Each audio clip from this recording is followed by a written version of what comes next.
Naxçıvan şəhərindəki İlham Əliyev adına Olimpiya İdman kompleksində turnirin rəsmi açılış mərasimi keçirilib. Əvvəlcə dövlət himni səsləndirilib.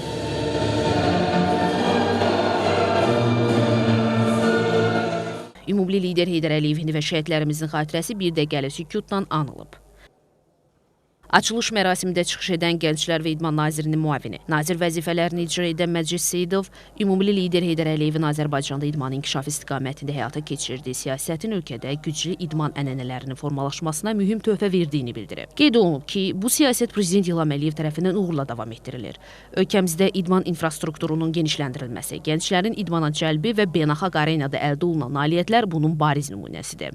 Naxçıvan Futbol Federasiyasının baş katibi Ragif Abbasov isə çıxışında yarışın həm idman əlaqələrinin gücləndirilməsi, həm də sağlam rəqabət mühitinin formalaşdırılması baxımından önəminə toxunub, komandalara uğurlar arzulanıb. Yarışın ilk maçında Ekologiya və Təbii Sərvətlər Nazirliyi ilə Naxçıvan Televiziya və Radio Verilişləri Qapalı Səhmdar Cəmiyyətini təmsil edən komandalar meydanda olub.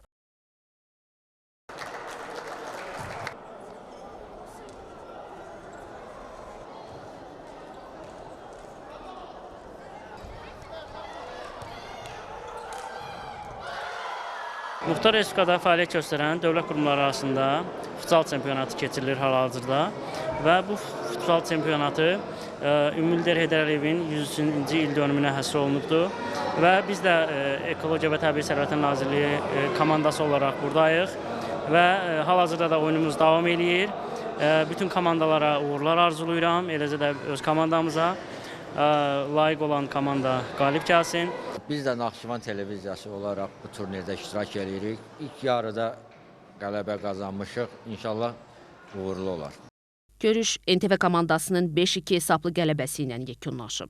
Bu turnirdə 20 komanda dairəvi sistem üzrə 4 qrupda mübarizə aparacaqlar.